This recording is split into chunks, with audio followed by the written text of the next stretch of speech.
할렐루야. 오늘도 하나님 기뻐 받으시는 예배 올려드리길 원합니다. 다 같이 자리에서 일어나셔서 함께 찬양할까요? 우리 주는 위대하며 능력이 많으신 주님이십니다. 우리 함께 이 고백으로 나아갑시다.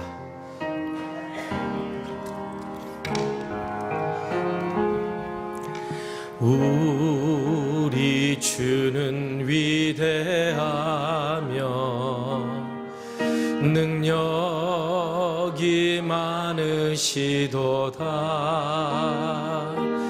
그의 지혜 무궁하며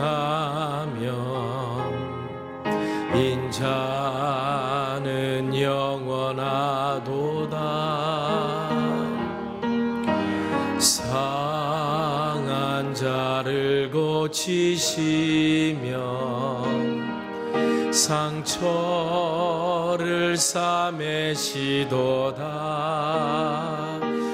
별들의 수를 세시며 이름을 붙이셨도다. 그가 구름으로 하늘을 덮으시며 땅을 위하여 비 준비하시니 예루살렘아 여호와를 찬송할지어다. 내 하나님을 감사함으로 그 앞에 나가며 주 임재 앞에 경배. 예루살렘아 예루살렘아 여호와를 찬송할지어다. 내 하나님을 감사함으로 그 앞에 나가며 주 임재 앞에 경배. 하나님은 영이십니다. 영이신 하나님께 영과 진리로 예배합시다.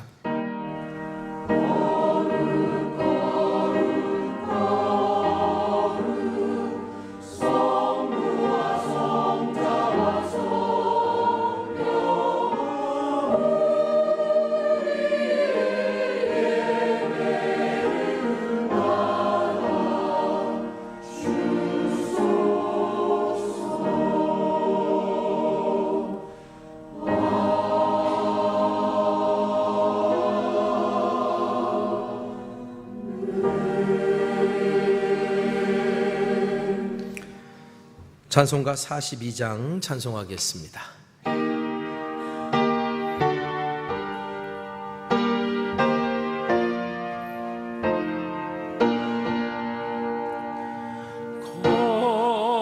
거룩한 주님께 예배를 드리세. 무릎을 꿇고서 영광 돌려 금 같은 순종과 향기로운 겸손을 주님께 바쳐서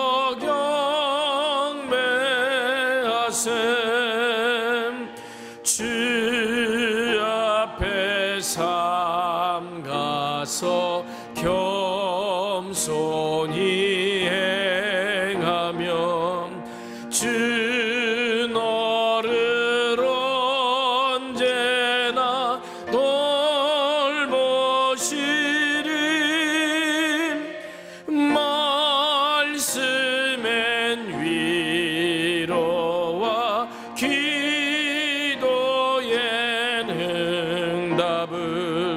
내 갈 길 바르게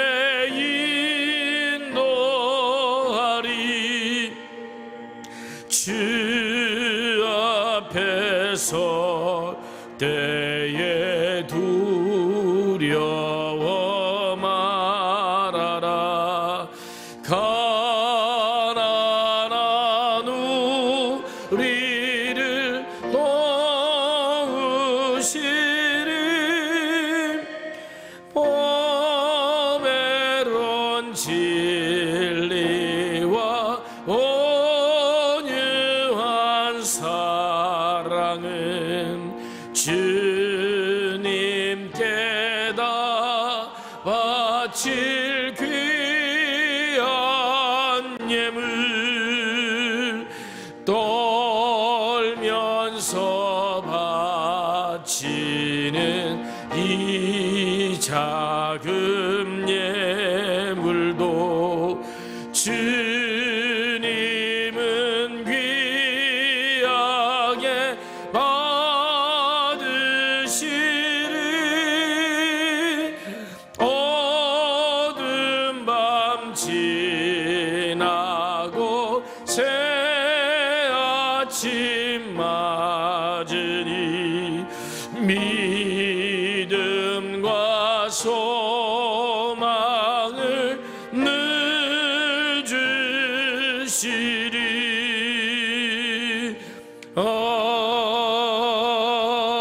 아멘. 사도신경으로 우리의 신앙을 고백합니다. 전능하사 천지를 만드신 하나님 아버지를 내가 믿사오며 그 외아들 우리 주 예수 그리스도를 믿사오니 이는 성령으로 잉태하사 동정녀 마리아에게 나시고 본디오 빌라도에게 고난을 받으사 십자가에 못 박혀 죽으시고 장사한 지 사흘 만에 죽은 자 가운데서 다시 살아나시며 하늘에 오르사 전능하신 하나님 우편에 앉아 계시다가 저리로서 산자와 죽은 자를 심판하러 오시리라. 성령을 믿사오며 거룩한 공예와 성도가 서로 교통하는 것과 죄를 사하여 주시는 것과 몸이 다시 사는 것과 영원히 사는 것을 믿사옵나이다. 아멘.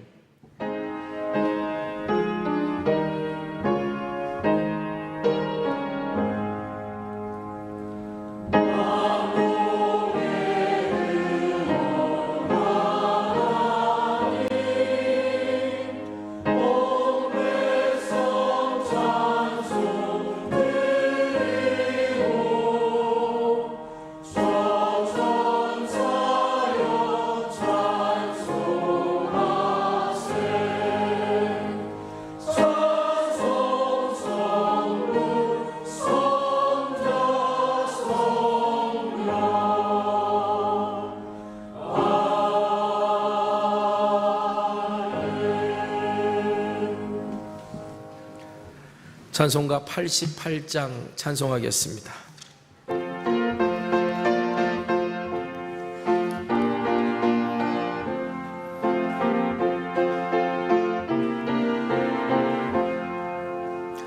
내 진정 사모하는 친구가 되시는 구주 예수님은 아름다워라.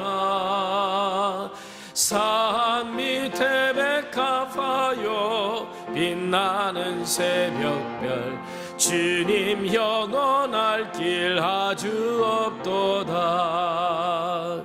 내 맘이 아플 적에 큰 위로 되시며 나 외로울 때 좋은 친구라. 주는 저 산 밑에 백합 빛나는 새벽별 이 땅 위에 비길 것이 없도다. 내 맘의 모든 염려 이 세상 고락도 주님 항상 같이 하여 주시고 시험을 당할 때에 악마의 계교를 즉시 물리치사 나를 지키네. 온 세상 날 버려도 주 예수 안 버려 끝까지 나를 돌아보시니 주는 저 산 밑에 빛나는 새벽별 이 땅 위에 비길 것이 없도다. 내 마음을 다하여서 주님을 따르면 길이 길이 나를 사랑하리니 물불이 두렵지 않고 장검도 겁없네. 주는 높은 산성 내 방패시라. 내 영혼 먹이시는 그네 누리고 나 친히 주를 뵙기 원하네. 주는 저 산 밑에 백화 빛나는 새벽별 이 땅 위에 비길 것이 없도다.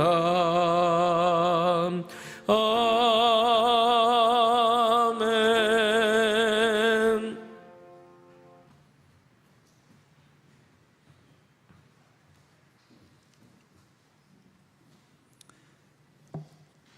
사랑과 은혜가 풍성하신 하나님 아버지, 부족하고 연약한 저희들을 사랑하사 오늘 이 거룩한 예배에 불러주심에 감사를 드립니다. 주님께서 기뻐 받으시는 온전한 예배 되게 하옵시고 값없이 주신 그 구원의 은혜가 얼마나 크고 소중한 것인지를 깨닫는 귀한 시간으로 인도하여 주옵소서.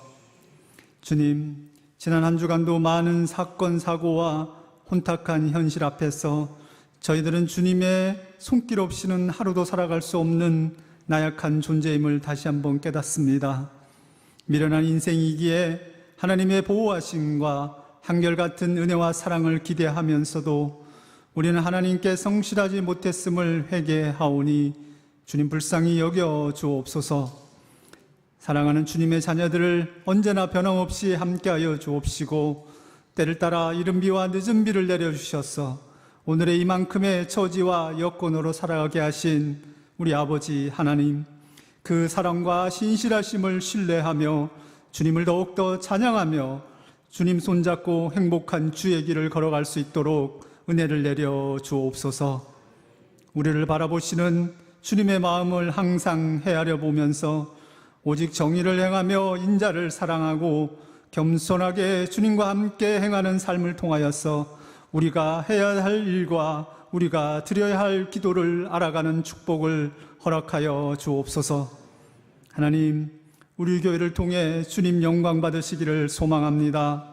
맡기신 소중한 사명을 신실하게 잘 감당하는 충성된 교회로 인도하여 주옵소서. 지금까지 이 재단을 통하여 뿌려진 거룩한 복음의 많은 씨앗들이 성령의 도우심으로 싹이 나고 잎이 나고 꽃이 피어 성령의 귀한 열매들이 곳곳마다 많이 맺혀질 수 있도록 은혜의 담비를 더하여 주시옵소서. 세상은 많이 힘들고 어려운 현실이라고 하지만 주님의 인도하심에 순종하며 나아갈 때 능력의 하나님께서 우리 교회를 더욱더 아름답게 변화시키고 성장시키시고 귀하게 사용하여 주실 줄 믿습니다. 주님을 모르고 죽어가는 주위의 많은 영혼들이 이곳에서 주님을 만나 생명의 길로 인도함을 받으며 구원의 비밀을 열방에 전파하면서 이곳에 하나님께서 통치하는 거룩한 나라를 세워가는 능력의 교회로 인도하여 주시옵소서. 함께 주님의 나라를 세워가는 이 땅의 모든 교회들이 깨어 일어나 이 나라와 이 민족을 위하여 기도하며 간절히 하나님의 얼굴을 구할 때 주님 만나주시고 응답하여 주셔서 이 시대의 진정한 생명의 길이 어디이고 무엇을 위해 살아가야 하는지를 깨달아 주님께서 예배하신 그 길을 찾을 수 있는 은혜를 더하여 주시옵소서. 사랑의 하나님, 이 시간 세우신 목사님을 통하여 생명의 말씀을 듣습니다. 늘 성령 충만함으로 붙들어 주시옵소서. 오늘도 능력의 말씀을 통하여 살아계신 주님을 만나게 하옵시고 우리들의 굳은 마음이 기경되고 얼음장같이 차가운 심령이 성령의 불로 뜨겁게 변화되는 은혜가 있게 하여 주옵소서. 우리들의 영혼의 마당에는 언제나 밀이 가득하고 독에는 새 포도주와 기름이 넘쳐나서 여호와로 인하여 기뻐하고 즐거움이 끊이지 않는 행복한 삶을 살아갈 수 있도록 인도하여 주옵소서. 주님, 여러 가지 어려움으로 힘든 현실을 살아가야 하는 사랑하는 자녀들이 있습니다. 많이 아프고 눈물만 나오는 오늘이지만 나의 환난 날에 외치는 간절한 기도 소리에 응답하시고 나의 가는 길에 언제나 함께 하시는 그 따뜻한 하나님을 만나는 축복을 내려 주옵소서. 특별히 사랑하는 자녀들의 육체가 깨어지지 않도록 우리 주님 붙들어 주옵시고 넘어지고 쓰러질 때 항상 내 손 잡아주시고 나를 안아 일으켜 주시는 그 크신 하나님을 의지하는 믿음을 허락하여 주옵소서. 이 시간도 예배를 위하여 수고하는 많은 손길들을 주님 기억하옵시고 섬김의 삶을 살아가신 예수님 닮아가는 복된 자녀들이 다 되게 하옵소서. 이 예배가 하나님의 위대하심을 찬양하며 주님께만 영광 돌리는 살아있는 예배 되기를 소망하오며 이 모든 말씀 우리들을 구원하신 예수 그리스도의 이름으로 기도드리옵나이다. 아멘. 하늘에 계신 우리 아버지여, 이름이 거룩히 여김을 받으시오며 나라가 임하시오며 뜻이 하늘에서 이루어진 것 같이 땅에서도 이루어지이다. 오늘 우리에게 일용할 양식을 주시옵고 우리가 우리에게 죄 지은 자를 사하여 준 것 같이 우리 죄를 사하여 주시옵고 우리를 시험에 들게 하지 마시옵고 다만 악에서 구하시옵소서. 나라와 권세와 영광이 아버지께 영원히 싸움나이다. 아멘.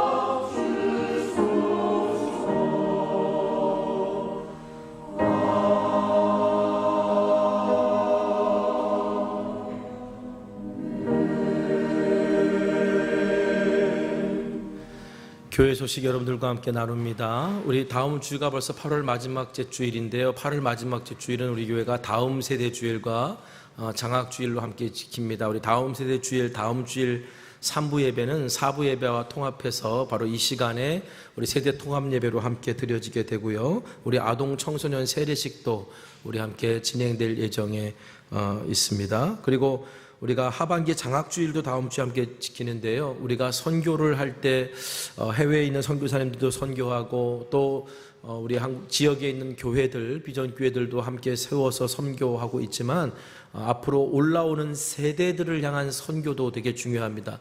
그래서 우리가 갈대상자 장학금은 바로 그런 올라오는 그 세대들을 향한 선교의 일환으로서 우리가 함께 진행되는 거니까 여러분들 함께 기도해 주시고 많이 동참해 주시기를 부탁드리고요. 다음 세대 주의를 우리가 지키고 준비하면서 그러면서 이번 주 금요일 날은 갈대상자 기도회로 모입니다. 우리 온 가족 또 온 성도님들 우리 자녀들까지 함께 와서 함께 말씀 나누고 같이 기도하고 또 우리가 그동안 속회에서 기도했던 아이들 놓고 또 품고 같이 기도해 주는 시간 갖게 될 테니까 우리 꼭 많이 참석해 주시기를 부탁드리고요. 그리고 선교회장님들, 속자님들 하반기 행사와 계획 그리고 비전을 함께 나누는 경고드리면 9월 17일 주일날은 한몸 예배 한마음 운동회 이렇게 진행될 예정입니다. 1부, 2부, 3부, 4부 우리 예배가 이제 흩어져서 드리는데 9월 17일 날에는 우리 함께 다 같이 모여서 9시에 다 한마음으로 한몸으로 예배 드리고 그리고 성도의 기도를 한마음으로 하는 그런 시간들을 가지려고 합니다. 아마 한마음 운동회 하면서 여러 가지 후원도 받는 모양인데 1층에 내려가셔서 가시다 보면 거기서 자세한 안내해 드린다고 하니까 여러분들 함께 동참해 주시면 감사드리겠습니다. 우리 꿈샘 아기학교 계속해서 모집하고 있습니다. 여러분들 함께 주변에 권면해 주시고 동참해 주시고 기도해 주시기를 부탁드리겠습니다. 자, 오늘 시간 서로 축복하는 시간 갖겠습니다. 당신은 하나님의 언약 안에 있는 축복의 통로입니다. 오늘 이 시간도 서로가 서로에게 축복의 통로로 나아가길 원합니다. 축복할까요? 당신은 하나님의 언약 안에 있는 축복의 통로 당신을 통하여서 열방이 주께 돌아오게 되리. 다시 한번 축복합시다. 당신은 하나님의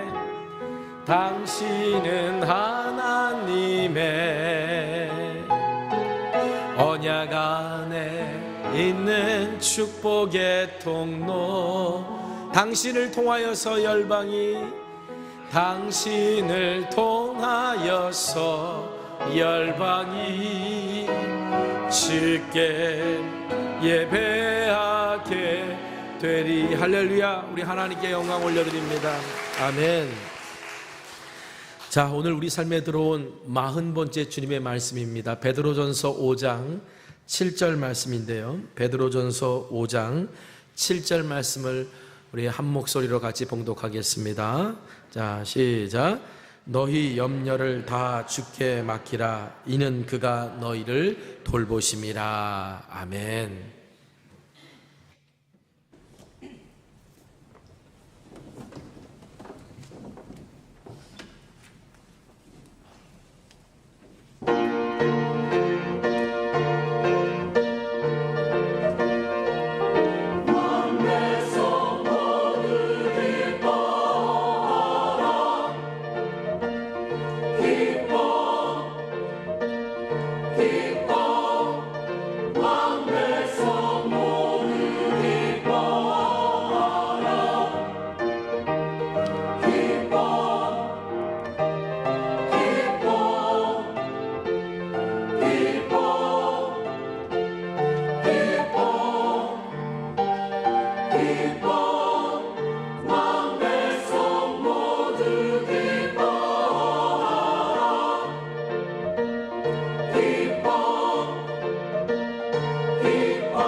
할렐루야. 두려움을 넘어설 때 살아갈 기적이 된다고 말씀드렸습니다. 하지만 두려움을 넘어서기라는 것 자체가 사실 쉽지 않아요. 그런데 두려워, 근데 내가 함께 가줄게, 두려워, 내가 붙잡아 줄게, 누군가 붙잡아 주고 함께 가주면 그래도 두려움을 좀 넘어설 용기가 생깁니다. 그래서 우리가 주님께 붙들려 살아야 된다고 그랬어요. 주님의 손에 붙들 때 우리는 비로소 세상의 두려움들을 넘어서고 이길 수 있는 거예요.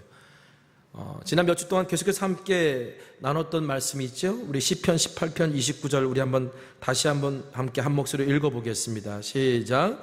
내가 주를 의뢰하고 적군을 향해 달리며 내 하나님을 의지하고 담을 뛰어넘나이다. 아멘. 하나님을 의지하고 담을 뛰어넘는다. 주님께 붙들릴 때 아무리 높은 성벽도, 아무리 큰 문제도, 어떤 두려움도 우리가 넘어설 수 있다라고 하는 말씀입니다. 그렇다면 우리가 어떻게 주님께 붙들린 자로 살아갈 수 있을까?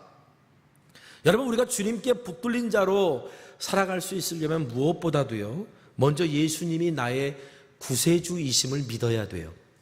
예수님이 나의 구세주이심을 믿어야, 그래야 오늘 우리가 주님께 붙들릴 수 있습니다. 여러분, 예수님을 믿는다는 게 뭡니까?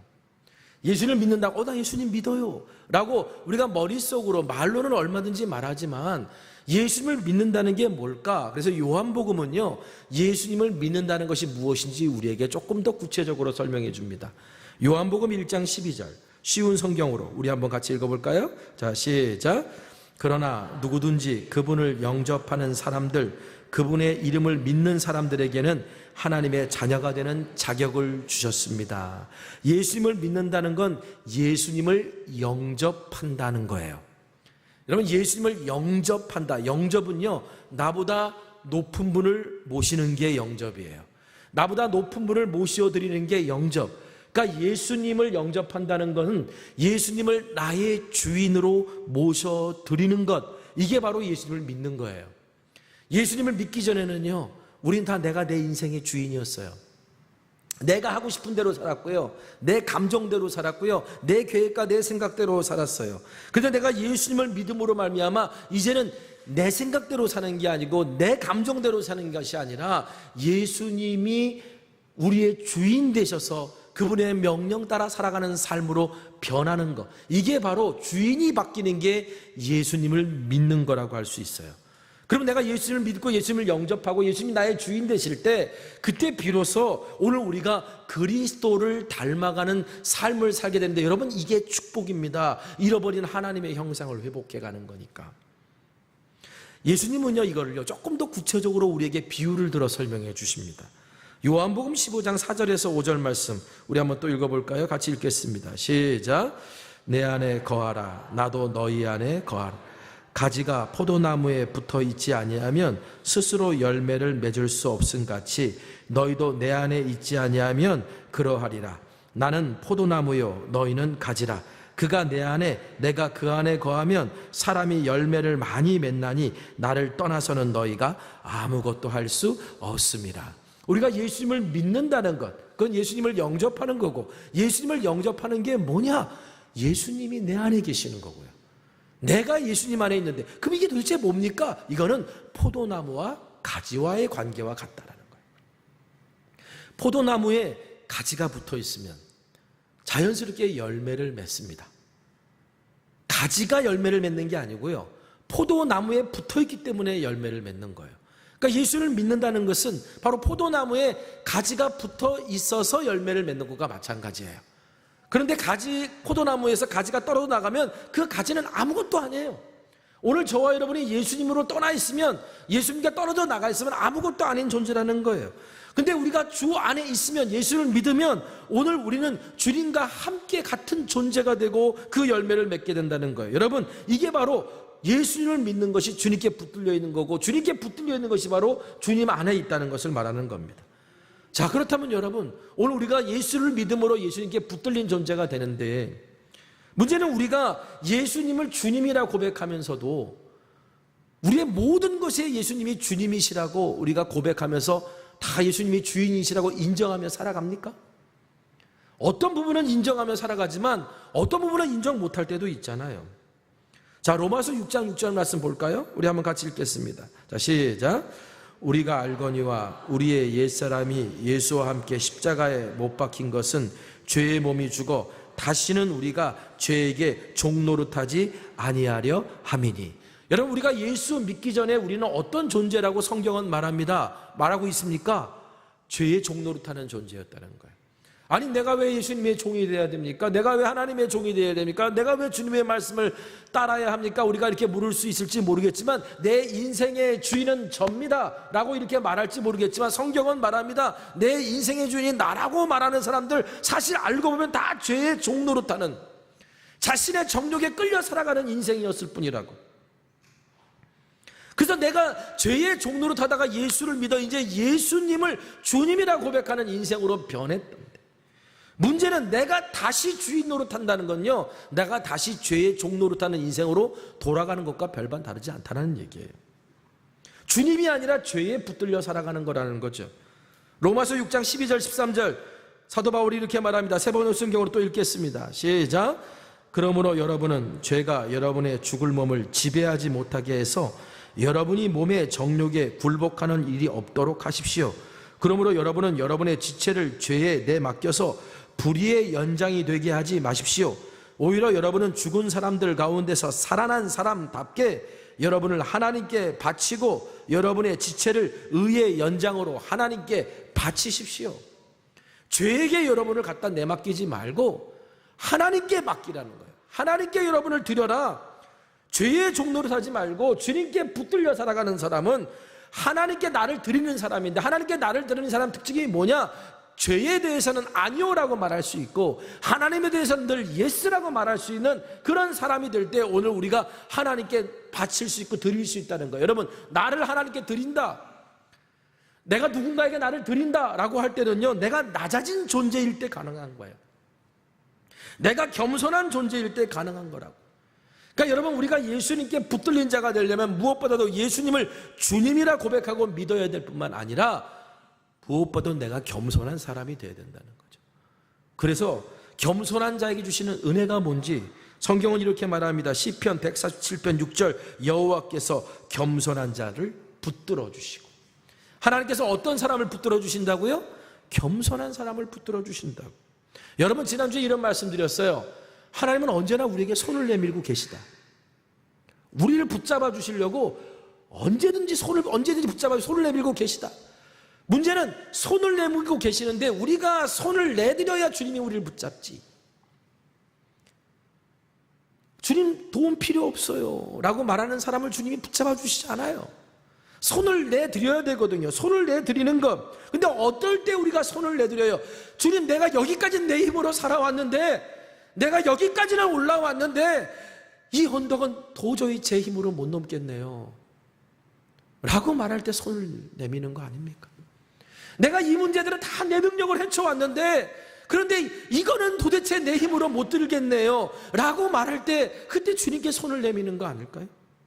다시 말하면 내가 겸손하고 내가 낮아진 존재이고 내 스스로 해결하지 못한다고 여길 때 그때 비로소 우리가 손을 주님께 내미는 거예요. 여러분, 구원은 이렇게 시작된 겁니다. 오늘 저와 여러분이 구원받은 하나님의 자녀임을 믿으십니까? 내가 예수 그리스도를 믿음으로 하나님의 자녀가 되셨습니까? 그렇게 고백하는 사람들은 모두가 다 주님께 손을 내민 사람들이에요. 나는 스스로 구원할 수 없어요. 내 스스로는, 내 행위로는, 내 의로는 나는 나 스스로를 구원할 수 없어요. 주님이 나를 붙잡아 주셔야 나는 구원받은 인생이 됩니다라고 손을 주님께 내민 존재들이에요, 저와 여러분. 문 밖에서 우리를 향해 두들고 계시는 주님께 내가 문을 열어드렸더니 주님이 우리의 손을 잡아주신 거예요. 그리고서 우리를 구원받은 자로서 성화의 삶을 시작한 겁니다. 여러분, 그 주님께서 오늘 우리에게 꼭 배우라고 하시는 게 있어요. 우리를 구원해 주시면서 꼭 배워야 될 게 있다. 앞으로 성화의 삶에 있어서 제일 중요한 거다 라고 가르쳐 주신 게 있는데 그게 뭘까요? 마태복음 11장 29절 우리 같이 읽겠습니다. 자, 시작. 나는 마음이 온유하고 겸손하니 나의 멍에를 메고 내게 배우라. 그리하면 너희 마음이 쉼을 얻으리니. 자, 결국 이 말은 뭘 배우라는 얘기냐면 무엇보다도 예수님께 배우고 그리스도를 본받는 가장 기본적인 성품이 있는데 그게 뭐냐면 겸손이라는 거예요. 여러분, 우리가 가장 먼저 본받아야 될 성품, 모든 것의 기초가 되는 성품, 그것이 바로 겸손이라는 거예요. 여러분, 겸손이 갖는 특별한 은혜가 있어요. 그게 뭐냐? 야고보는 이렇게 말합니다. 야고보서 4장 6절 우리 한번 같이 읽겠습니다. 자, 시작. 더욱 큰 은혜를 주시나니 그러므로 일렀을 때 하나님은 교만한 자를 물리치시고 겸손한 자에게 은혜를 주신다. 네. 여러분, 겸손한 자에게 은혜를 주신다는 얘기는 뭐예요? 겸손이 하나님의 은혜를 받는 그릇이라는 거예요. 하나님의 은혜가 채워지는 그릇, 축복의 그릇이 겸손이라는 거예요. 여러분, 믿음이 좋다, 저분은 참 믿음이 좋은 분이야 라고 말할 때 그 말하는 기준이 뭘까요? 예배를 열심히 드리는 사람 믿음이 좋은 사람이라 말할 수 있고, 기도를 열심히 하는 사람 믿음이 좋은 사람 말할 수 있고, 교회에서 열심히 봉사하고 하는 사람 믿음이 좋은 사람 말할 수 있지만, 여러분, 성경에서 말하는 믿음이 좋다라고 하는 가장 기본적인 기준이 뭐냐면 그 사람이 얼마나 겸손하냐라는 거예요. 결국 겸손의 깊이가 믿음의 깊이입니다. 왜냐하면 오늘 하나님의 자녀들은 하나님 주신 은혜로 일하는 거고 은혜로 살아가는 거예요. 겸손할수록요, 오늘 우리가 하나님의 은혜를 담을 수 있는 그릇이 크다는 걸 말하는 거예요. 근데 겸손하지 않으면 쟁반 위에 은혜를 담는 것과 똑같아요. 해가 좀 쨍하고 빈다면 그 은혜는요 그냥 싹 말라버려요. 그런데 깊이 겸손하고 낮아진 사람들은 하나님의 은혜가 충만하기에 세상이 다 마르고 주변에선 다 목말라 해도 그 은혜로 다른 사람까지 퍼주고도 남아요. 여러분, 오늘 우리가 가장 배워야 될 가장 기본적인 주님의 성품, 그게 뭐냐? 겸손이에요. 왜 예수 믿는데 사람이 안 변할까요? 그 이상하지 않아요? 주인이 바뀐 인생인데 왜 변하지 않을까요? 아니, 예수 믿었으면 당연히 변해야 되는 거 아니에요? 삶이 변해야 되고 인생이 변해야 되는 거 아니에요? 그런데 왜 안 변할까요? 거기에 겸손하지 않은 것에 답이 있는 거예요. 예수님을 붙잡아서 내가 구원받은 하나님의 자녀, 회심자로만 살았지 오늘 더 깊어지는 제자의 삶을 살지 않은 거예요. 그러니까 안 변하는 거예요. 다시 옛날로 너무 쉽게 돌아가는 거예요. 여러분, 예수 믿는데 왜 나의 삶에 믿음의 능력이 나타나지 않을까요? 말씀에 순종하는 삶이 나타나지 않을까요? 왜 하나님의 능력이 오늘 우리의 삶에 나타나지 않을까요? 그 이유도 바로 겸손하지 않은 데 있는 거예요. 하나님은 겸손한 자를 붙들어 주시고 겸손한 자를 통해 주의 일을 행하시는데 그게 안 되는 거예요. 여러분, 사도 베드로가요 얼마나 나대기 좋아하는 사람이었는지 아세요? 다른 제자들보다 항상 우월감을 가지고 있었고요, 그게 우월감인지 상처인지는 모르겠지만 항상 자기는 뭘 잘 해낼 수 있을 거라고 생각을 했어요. 자기가 항상 1등이어야 됐고요, 자기가 항상 앞에 서 있어야 됐었어요. 예수님께서요 십자가를 지고 고난을 당하신다는 얘기를 했더니 베드로가 딱 나와서 하는 말이 뭡니까? 아, 주님, 쟤네들, 여기 있는 제자들입니다, 쟤네들은 다 도망갈지라도 저는 그럴 일 없을 겁니다. 주님이 죽으러 가시면 저도 그 자리에 있을 겁니다. 이렇게 호언장담했던 베드로였어요. 어떻게 됐습니까? 처절하게 깨지죠. 닭 울기 3번 울기 전에 닭 울기 전에 네가 나를 3번 부인하리라. 예수님 말씀 그대로 베드로가 닭 울기 전에 예수님을 3번 부인했잖아요. 그래서 뭐 진짜인지 아닌지 모르겠지만 베드로는 평생 닭고기를 안 먹었다는 얘기가 있어요. 그때 닭 울음소리 날 때마다 막 상처가 막 일어나서. 근데 여러분, 그 베드로가 나중에 처절하게 깨지고 난 다음에 깨달은 게 있어요. 그래서 교회에 편지를 쓰고 하면서 정말 중요한 게 뭔지를 우리에게 가르쳐요. 능력 있는 그리스도인으로 살기 위해 정말 중요한 게 뭘까? 베드로전서 5장 6절입니다. 우리 한번 같이 읽어볼까요? 자, 시작. 그러므로 하나님의 능하신 손 아래에서 겸손하라. 때가 되면 너희를 높이시리라. 하나님의 능하신 손 아래에서 겸손하고 있어라. 낮아진 모습으로 있어라. 그러면 하나님이 높여주신다. 하나님이 높여주신 건 누가 내릴 수도 없어요. 스스로 올라간 거는요 얼마든지 끌어내릴 수 있지만 하나님이 높여주신 건 누가 내려줄 수도 없어요. 그러니까 겸손하게 하나님의 권능을 믿고 그 안에 살고 있어라. 근데 이게 쉬운 일이냐? 내가 얼마든지 할 수 있는데 하지 못하게 하면 그것처럼 답답한 게 어디 있어요? 그런데 겸손한 사람은 주님의 말씀 앞에 순종해요. 근데 여러분, 이것만 겸손이 아니에요. 나는 못하겠는데 자꾸 하라 그래요. 자꾸 하라고 그러는데 내가 순종하는 거, 그것도 겸손이에요. 자꾸 하라고 그러는데 하나님이 드신다, 저는 못해요, 저는 그럴 재주가 없어요 라고 말하면서 안 하는 건 그게 뭐예요? 더 겸손이 아니고요, 교만이에요. 여러분, 겸손은 무엇을 하고 안 하고로 결정되는 게 아니고요, 나를 내려놓고 주님의 뜻을 따르는 게 겸손이거든요. 내가 못한다는 생각을 내려놓고 주님을 따르는 게 이게 겸손이에요. 내가 못하는데 왜 날 시켜요? 라고 하면서 안 하는 건 교만이에요. 내가 얼마든지 할 수 있는데 왜 하지 말라 그러세요? 그러나 거기에 순종하는 게 뭐예요? 겸손이에요. 그리고 이 겸손한 사람에게 나타나는 삶의 모습이 있는데 그게 뭘까요? 온유예요. 그 겸손과 온유는 항상 같이 다녀요. 겸손한 사람이 나타나는 삶의 성품이 온유입니다. 여러분, 성경에 보면은요, 세상에서 가장 온유한 사람이었다라고 평가받은 사람이 있어요. 그 누굴까요? 모세예요. 모세야말로 온 지면에서 온유함 받은 사람. 근데 여러분, 온유 그러면 사람이 뭔가 이렇게 착하고 뭐 그럴 것 같잖아요. 그런데 온유가 성질이 없는 게 온유가 아니에요. 성질이 있어요. 여러분, 모세가 얼마나 성질이 있었는데요. 얼마나 성질이 있으면 하나님이 주신 10계명이 적혀있는 돌판을 갖다가 내 집어 던졌겠어요. 성질이 있다고. 모세도 성질이 있어요. 모세도 화가 있는 사람이고요, 자존심 있는 사람이었어요. 능력 있는 사람이었어요.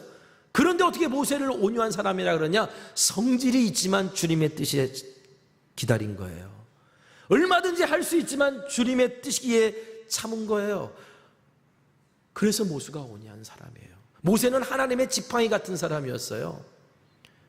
아무것도 아닌 지팡이인데 하나님께 딱 붙들려 있으니까 홍해도 가를 수 있었고 반석에서 물을 낼 수도 있었던 거예요. 여러분, 겸손한 사람을 주님이 붙들어 주십니다. 그리고 주님이 붙드시고 온유한 사람으로 하나님이 주시는 능력 가운데 사용하십니다. 저와 여러분이 예수 믿어 주님께 붙들린 사람 되길 원하고 겸손하여 주님께 붙들리는 사람 되기를 간절히 소망합니다. 그러면 주님께 붙들리면 그때부터 사는 거예요. 주님께 붙들리면 언제든지 무엇이든지 감당할 수 있는 거예요. 그런데 우리가 주님께 붙들리지 않으면요, 염려투성이 되고 근심투성이 되고 두려움투성이가 돼요. 보세요. 두려움은 언제 생기느냐? 염려가 쌓이면 생깁니다. 염려가 내 마음에 커지고 근심이 내 마음에 커지면 두려움이 생깁니다. 그러므로 우리가 두려움을 넘어서기 위한 건 염려부터 주님께 맡길 수 있어야 돼요. 그래서 베드로가 하나님의 능하신 손 아래서 겸손하라라고 말하면서 하나님의 능하신 손 아래 겸손한 사람은 이런 모습이어야 된다고 가르치는 게 오늘 본문 말씀이에요. 오늘 본문 말씀 다시 한번 읽어볼까요? 베드로전서 5장 7절입니다. 같이 읽습니다. 시작. 너희 염려를 다 주께 맡기라. 이는 그가 너희를 돌보심이라. 겸손한 것과 염려를 주님께 맡기는 것과 도대체 무슨 상관이 있는 걸까요? 여러분, 염려는 왜 생겨요? 염려는 주님을 온전히 신뢰하지 못하기 때문에, 미래가 불확실하니까 생기는 거거든요. 결국 주님을 온전히 신뢰하지 못하기 때문에 생기는 마음이 염려예요. 그리고 그 염려가 커질 때 결국 그 두려움이 나를 잡아먹는 거예요. 그래서 예수님께서는요, 염려하지 말라는 말씀을 많이 하세요. 여러분, 염려한다고 키가 한 자나 더 자라겠느냐? 염려하지 말라고 하세요. 여러분, 내가 근심하고 염려한다고 문제가 해결된다면 얼마든지 염려하면 될 것 같아요. 그런데 근심과 염려는 문제 해결의 열쇠가 안 돼요. 여러분, 염려라는 게요, 원어적인 의미는 뭐냐면 뭔가 나누어지다라는 거예요. 마음이 나누어지다, 생각이 나누어지다. 그러니까 뭔가 내가 주어진 일에 집중하지 못하고 염려 때문에 막 나누어지는 거예요. 그러니까 아무것도 안 돼요. 여러분, 염려거리가 있다고 머리 싸매고 이불 속으로 들어가시는 분 계시죠? 염려가 된다고 머리 싸매고 이불 속으로 들어간다 그래서 염려가 해결된다면 우리 다 같이 들어갑시다. 이 문제 좀 해결되게. 근데 그게 되나요? 안 되죠. 코리 텐 품이라고 하는 분이 계세요. 네덜란드에서 여자로서는 제1호 시계 전문가가 된 분이에요. 근데 이분이 아주 경건한 평신도 사역자였어요. 그가 유대인들이 히틀러에 의해서 막 그 죽음의 수용소로 보내질 때 네덜란드 사람으로 그 유대인들을 살리려고 그들에게 막 돕다가 그만 붙잡혀가지고 그 가족이 전부 다 죽음의 수용소에 들어가서 다 죽고 자기만 살아남거든요. 이 코리 텐 품이 그래 나와서 그래서 하나님의 용서와 사랑을 전하는 사람으로 그렇게 하나님께서 그를 평신도 사역자로 사용하셨는데, 그가 이런 말을 해요. 걱정한다고 내일의 슬픔을 비울 수 없다. 오히려 걱정은 오늘의 힘을 비워버린다. 염려한다고 내일이 바뀌지 않는다. 오히려 염려는 오늘 내가 살아갈 힘을 없애버린다라는 거예요. 여러분, 우리의 신앙이 왜 능력이 없고 우리의 신앙이 왜 자라지 않는가? 염려가 우리의 마음을 사로잡았기 때문이에요. 예수님이 너무 적절한 비유를 하나 하시죠. 마태복음 13장 22절입니다. 같이 읽어볼까요? 자, 시작. 가시떨기에 뿌려졌다는 것은 말씀을 들으나 세상의 염려와 재물의 유혹에 말씀이 막혀 결실하지 못하는 자요. 우리가 왜 열매 맺는 능력 있는 신앙으로 살아가지 못하느냐? 예수님 정확하게 말씀하십니다. 염려는 가시덤불 같다. 여러분, 가시덤불은요 금방 자라요. 큰 나무도요 그 가시덤불이 한번 타고 올라가서 그냥 덮어버리면 고사시켜요. 오늘 우리의 마음이 아무리 믿음의 큰 나무 같은 사람이라 할지라도요, 염려의 가시덤불이 우리 안에서 자라기 시작하면 순식간에 오늘 우리의 믿음을 고사시켜요. 그렇기 때문에 베드로는 오늘 우리에게 하는 말이 그 염려를 주님께 맡겨야 된다라는 거예요. 맡긴다라고 하는 말이 또 원어적인 의미로는 던져놓는다라는 거예요. 던져놓는다. 염려거리가 생기잖아요. 그리고 주님께 던져놓는 거예요. 저도 부목사 생활을 경험했어요. 그리고 이제 지금 담임 목회는 한 20여 년 한 것 같아요. 부목사 생활은 한 7년 정도 한 것 같고. 그런데 부목사 생활이 편했나 담임 목사 생활이 편했나 이렇게 물어보면 지금 우리 부목사님들은 뭐 인정 안 할지 모르겠지만 부목사 생활이 훨씬 편했어요. 물론 인정을 안 하겠지. 근데 뭐가 편했냐면요, 내가 어떤 문제를 해결하는데 해결이 안 돼요. 내가 어떤 뭘 하는데 말을 안 들어요.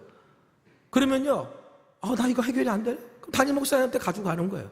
담임 목사님 이 문제 해결해야 되는데 저는 해결 못 하겠는데요? 담임 목사님 해결해 주세요. 던져놓으면 담임 목사님이 그래 알았어 그러세요. 받아주세요. 그럼 나는 던져놓으면 이제 나는 내일 하면 돼요. 얼마나 쉬운지 몰라요. 그런데 담임 목사는 최종 결정권을 내가 결정해야 되니까 이게 쉽지 않더라고. 그래서 제가 볼 때는 뭐 부목사님들이 인정하지 않아도 어떨지 모르겠지만 부목사가 훨씬 쉬워요. 우리 삶으로 돌아봅시다. 내가 해결 안 되는 문제가 있어요. 내가 풀 수 없는 문제가 없어요. 내가 최종 결정을 할 수 있는 사람이에요. 그러면 이것처럼 힘든 짐이 없어요. 그런데 그 문제를 주님께 던져놓는 거예요. 이거 주님 겁니다. 주님이 해결해 주셔야 됩니다. 저는 못하겠습니다. 라고 주님께 던져놓으면요, 주님이 그 문제를 풀어가세요. 주님을 신뢰하기 때문에 중요한 것을 던져놓는 거예요. 그런데 여러분, 주님을 신뢰할 때 우리는 무엇까지 맡겨야 되냐면 때와 방법과 결과까지 맡길 수 있어야 돼요. 때를 맡기지 않으면 어떻게 되는 줄 아세요? 주님 왜 지금 응답 안 해주십니까? 왜 이렇게 기다려야 됩니까? 라고 원망하죠. 방법을 내가 맡기지 못하면 어떻게 됩니까? 하나님 이 좋은 방법이 있는데 왜 이 좋은 방법대로 안 해주십니까? 라고 원망하죠. 결과를 맡기지 않으면 어떻게 됩니까? 주님이 이게 뭡니까? 내가 주님 앞에 충성한 결과가 이겁니까? 라고 이렇게 원망하죠. 여러분, 맡긴다는 건요, 때와 방법과 결과까지 맡기는 거예요. 근데 우리가 왜 못 맡기냐? 내 생각이 맞다고 생각하면 못 맡기는 거예요. 내가 그 문제를 해결할 수 있다고 생각하면 못 맡기는 거예요. 결국 주님을 신뢰하지 못하는 사람은 맡기질 못합니다. 교만은 다른 게 아니에요. 교만은 다 저와 여러분 안에 있어요. 근데 그 교만은 하나님을 믿는 게 아니라 나 자신을 믿는 게 교만이에요. 나의 연약함과 약점을 보지 않고 나의 강점만을 보고 있는 게 그게 교만이에요. 그래서 교만한 사람들의 특징이 있습니다. 오늘 저와 여러분 안에 있는 특징이에요. 다른 거 아니에요. 다른 사람에게 일을 못 맡겨요. 왜 다른 사람에게 일을 못 맡길까요? 내가 해야 된다고 생각하기 때문에 그래요. 또 다른 사람이 하는 일에 대해서 늘 불평해요. 왜? 내가 하면 잘할 수 있다고 생각하기 때문에 그래요. 내가 주목받지 못하면 그것이 너무 힘들어요. 왜? 나는 주목받기에 충분하다고 생각하기 때문에 그런 거예요. 근데 여러분, 이 사람은 다른 누군가가 아닙니다. 바로 저와 여러분 안에 있는 그 사람이에요. 바로 옛사람. 예수님 주인 되기 전에 나의 주인 노릇했던 사람. 그 사람이 바로 그 교만한 사람이에요. 그 사람이 오늘날 불쑥불쑥 내 안에 다시 살아나 오늘 나를 가시덤불로 가득 차게 만들고 그리고 나를 고사시킵니다. 제가 우리 사역자들과 얘기할 때 항상 하는 얘기가 있어요. 너무 쉬운 길을 선택하지 마세요. 세상에서 가장 쉬운 방법은 혼자 일하는 겁니다. 혼자 일하는 것이 제일 쉬운 방법이에요. 그런데 쉬운 방법을 선택했으면 쉬운 대가를 치릅니다. 늘 혼자 일해야 돼요.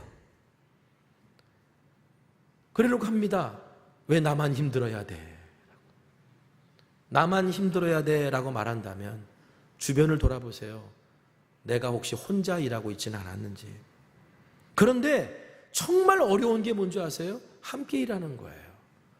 함께 일하는 게 왜 어려워요? 맞춰줘야 되거든요. 내 생각을 내려놓기도 해야 되고요. 그것 때문에 갈등하기도 해야 되고요. 싸우기도 해야 되고요. 그러나 일이 되기는 해야 되니까, 그러니까 내가 포기하기도 하고요. 그런데 이 어려운 길을 선택한 사람들에게 주어진 보상이 있어요. 그 길을 같이 함께 잘 살아나가잖아요.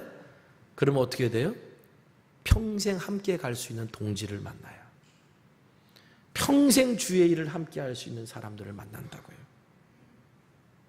여러분, 모든 것을 주님께 맡기고 주님을 돌보신다는 주님이 돌보아 주신다는 것을 신뢰하는 사람에게 그것이 나타나는 신앙의 모습이 바로 겸손이에요. 그럼 우리가 염려를 주님께 어떻게 맡겨야 되나? 여러분, 염려를 우리가 주님께 어떻게 맡길 수 있을까요? 이게 고민이죠. 감사하게도 사도 바울이 우리에게 답을 알려줬습니다. 빌립보서 4장 6절 우리 한번 같이 읽어봅시다. 자, 시작. 아무것도 염려하지 말고 다만 모든 일에 기도와 간구로 너희 구할 것을 감사함으로 하나님께 아뢰라. 아무것도 염려하지 마라. 그 방법이 뭐라고요? 모든 일을 기도로 바꿔라. 여러분, 염려는 어디서 생겨요? 마음에서 생겨요. 아직 일어나지 않는 일에 대한 염려가 대부분이잖아요. 그럼 내 마음에서부터 생기는 거예요. 마음에서부터. 그런데 그 마음에 생기는 막 가득 차 있는 염려를 기도하는 장소, 그 마음을 기도하는 장소로 바꿔놓잖아요. 그러면 하나님께서 어떻게 그 기도하는 장소로 바꿔놓은 그 장소에 하나님이 기도 응답을 해주시는데 어떻게 응답을 해주실까? 바울은 기도 응답도 알려줬어요. 바로 이어서 이렇게 말합니다. 빌립보서 4장 7절 같이 읽겠습니다. 자, 시작. 그리하면 모든 지각에 뛰어난 하나님의 평강이 그리스도 예수 안에서 너희 마음과 생각을 지키시리라. 염려나 근심이나 이런 것들은 다 우리의 마음에서 자라는 가시덤불 같은 건데, 그거를 기도하는 장소로 바꿔놓으면 하나님이 우리에게 기도 응답을 주세요. 근데 여러분, 기도 응답은요, 상황에 먼저 오는 게 아니라 가장 먼저 우리 마음에 먼저 와요. 그런 얘기 들어보셨죠? 기도했는데 마음이 평안해지면 하나님이 응답하신 것과 같다라고. 내가 그것을 맡기고 기도했는데 하나님이 내 마음을 지켜주셨어요. 막 두려워하고 염려했는데 마음이 편안해져요. 그것은 하나님이 응답하신 것과 같은 거라는 거예요. 내 자녀를 놓고 내가 염려하고 걱정했는데, 이 아이가 살아갈 세상을 향해서 내가 염려하고 걱정했는데, 앞으로 내 인생의 어떤 건강의 문제에 대해서 염려하고 걱정했는데, 그 염려하고 걱정한 문제를 하나 앞에 나와서 기도했는데, 처음에는 그것 때문에 불안해서 내가 밖으로 나가기도 힘들었고 사람을 만나기도 어려웠고 막 이랬는데, 그런데 갑자기 내 마음속에 평안과 담대함이 찾아와요. 하나님 내 마음과 생각을 지켜주신 거예요. 그리고 그 안에 샬롬을 주시는 거예요. 여러분, 샬롬이 뭡니까? 하나님이 나를 온전히 다스리고 있는 상태. 그 예수님께서 제자들에게 이렇게 약속하셨어요. 우리 삶에 들어온 41번째 말씀입니다. 기도응답입니다. 요한복음 14장 27절 같이 읽겠습니다. 자, 시작. 평안을 너희에게 끼치노니 나의 평안을 너희에게 주노라. 내가 너희에게 주는 것은 세상이 주는 것 같이 아니라 너희 마음에 근심하지도 말고 두려워하지도 말아라. 우리가 근심하지도 않고 두려워하지 않으려면 주님이 주시는 평안이 있어야 되는데, 주님이 주시는 평안은 주님이 우리의 마음과 생각을 지켜주시는 거, 다시 말하면 붙들어 주실 때예요. 그러니까 여러분, 마음이 흔들리고 요동칠 때, 두려워하고 뭔가 결정하지 못할 때, 내 마음에 분노가 일어나고 실망이 일어나고 낙심이 일어날 때, 어떤 죄의 유혹에 빠질 때 우리가 어떻게 기도해야 될까? 주님, 내 마음 붙들어 주세요. 주님, 제가 이 죄의 유혹을 이길 수 없습니다. 주님, 이 두려운 상황을 제가 넘어갈 수 없습니다. 주님, 제 마음을 붙들어 주세요. 여러분, 염려라는 말 자체가 분산되고 나뉘어졌다라 그랬잖아요. 다 흩어져서 주님께 집중하지 못하고 흩어지는 것들인데, 주님, 제 마음을 붙들어 주세요. 그래야 제가 삽니다라고 고백하는 거예요. 그리고 그 기도의 응답으로 내 마음을 붙들어 주시고 담대함이 생기면요, 그때부터 내가 세상을 다르게 볼 수 있는 눈이 생겨요. 닫아놓으신 문 같은데 다른 곳을 열어놓으신 그 문을 발견할 수 있는 믿음의 눈이 생겨요. 그런데 반대로 우리가 그 마음과 생각을 지키지 못하면 대적마귀가 우리의 마음을 두려움으로 가득 채웁니다. 두려움으로 가득 채우면요, 내가 얼마든지 할 수 있는 일도 못하게 돼요. 그래서 베드로가 이어서 이렇게 말하죠. 베드로전서 5장 8절 9절 같이 읽겠습니다. 시작.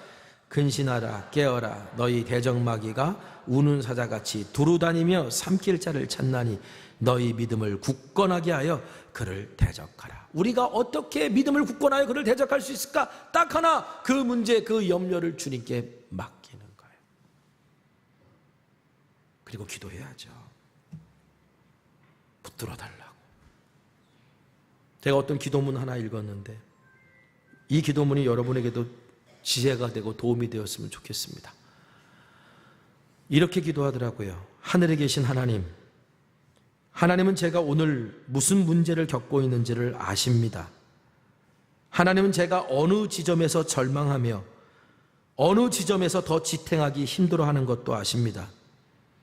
하나님은 제 걱정의 대부분이 세상적인 것들을 추구하다 생기는 것들이고 제가 하나님과 함께 있으면 전혀 문제가 되지 않는 것도 알고 계십니다. 하나님, 제게 주어진 하루하루를 가치 있게 살아갈 수 있도록 힘과 지혜와 사랑을 허락하옵소서.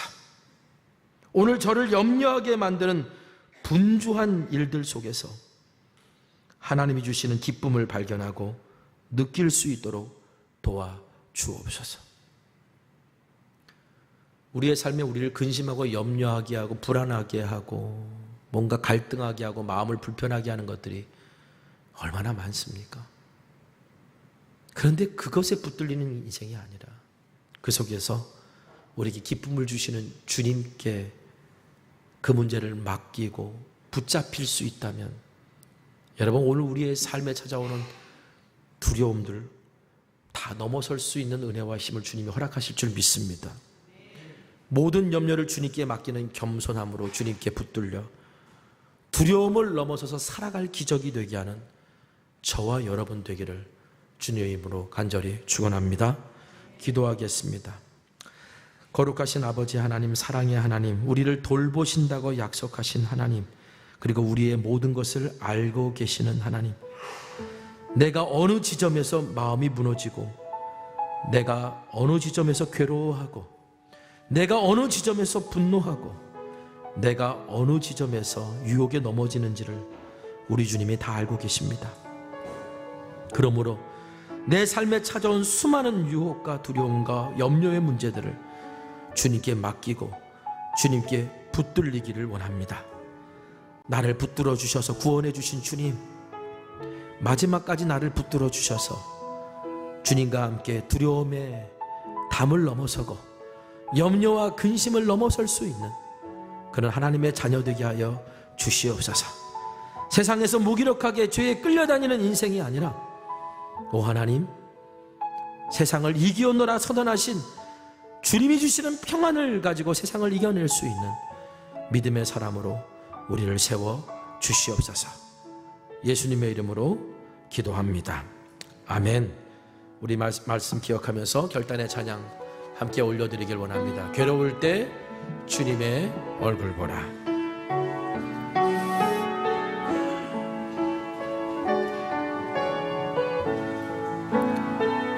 괴로울 때 주님의 얼굴 보라. 평화의 주님 바라보아라. 세상에서 시달린 친구들아,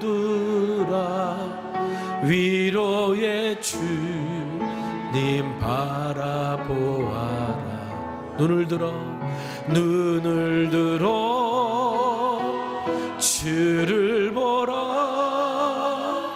내 모든 염려 주께 맡겨라. 슬플 때에 주님의 얼굴 보라. 사랑의 주님 안식 주리라. 다 같이 일어나셔서 힘이 없고 내 마음 연약할 때 능력의 주님 바라보아라. 주의 이름 부르는 모든 자는 힘주시고 늘 지켜주시리. 눈을 들어 주를 보라. 내 모든 염려 주께 맡겨라. 슬플 때에 주님의 얼굴 보라. 사랑의 주님 안식 주리라. 기도하겠습니다. 사랑의 하나님, 두려움을 넘었을 때 그것이 살아갈 기적이 되고, 주님께 붙잡힐 때 우리가 두려움을 넘어서고, 그리고 무엇보다도 겸손한 자를 주님이 붙들어 주신다고 했습니다. 우리가 이미 주님 나의 힘으로 구원받을 수 없습니다라고 주님께 손을 내밀었길래 우리 주님이 붙잡아 구원받은 인생인데, 주님 어느 순간부터 오늘 우리는 주님 앞에 손 내밀지 못하는 연약하고 교만한 인생임을 주 앞에 고백합니다. 주님, 이제 우리가 주님 앞에 다시 손을 내밉니다. 겸손한 자에게 은혜를 주신다 하셨사오니 우리의 믿음이 깊어질수록 그 증거가 더 낮아지고 겸손해진 자임을 깨달아 알게 하여 주옵소서. 그 안에 흘러넘친 하나님의 은혜가 깊고 차서 오늘 목마른 내 심령뿐만 아니라 세상의 목마른 자들까지 살리고도 남을 수 있는 놀라운 축복의 통로로 우리가 쓰임받을 수 있도록 하나님 우리를 붙들어 주시고 사용하여 주시옵소서. 주님, 염려와 근심이 나를 사로잡을 때 주님 앞에 낮아져서 겸손히 그 문제를 주님 앞에 맡겨드리고 주님의 도우심을 구하는 주의 자녀들을 붙들어 주셔서 그들의 삶에 있는 염려거리들, 그들이 두려움에 사로잡혀 돌아서고만 그 자리를 주님과 함께 뛰어넘는 믿음의 이야기들이 우리 성도님들의 삶 곳곳에서 들려오게 하여 주시옵소서. 오늘도 드려진 귀한 예물, 마음의 소원과 기도의 제목 감사함으로 하나님 앞에 올려드리고 주 앞에 나왔사오니 겸손히 주 앞에 행하는 자에게 복 내려주시는 그 놀라우신 은혜를 맛보아 알게 하옵소서. 지금은 우리 주 예수 그리스도의 크신 은혜와 하나님 아버지의 무한하신 사랑하심과 성령님의 감화감동 역사 충만 교통 내주하심의 은혜와 은총이 이제 겸손히 주님께 붙들려 오늘 두려움을 넘어서고 세상을 이기는 평안을 가지고 살아가기로 고백하고 결단하고 구하는 주의 자녀들 위해 지금부터 영원까지 함께하여 주시옵기를 간절히 축원하옵나이다. 아멘.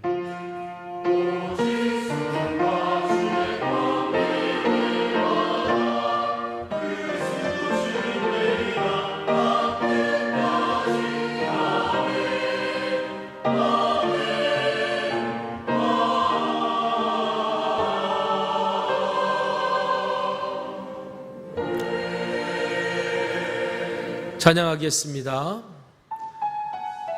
오늘 한 주간도 하나님 앞에 우리의 염려를 좀 맡기고 주님 우리를 붙들어 주시는 놀라운 신앙의 이야기가, 살아갈 기적의 이야기가 넘치기를 소망합니다. 오늘 이 찬양의 가사가 우리의 믿음이 되고 고백이 됐으면 좋겠습니다. 이 세상을 살아가는 동안에, 이 세상을 살아가는 동안에 나의 힘을 의지할 수 없으니 기도하고 낙심하지 말 것을 주께서 참 소망이 되심이라. 주의 길을 걸어가는 동안에 세상에 것 의지할 수 없으니 감사하고 낙심하지 말 것은 주께서 참 기쁨이 되심이라.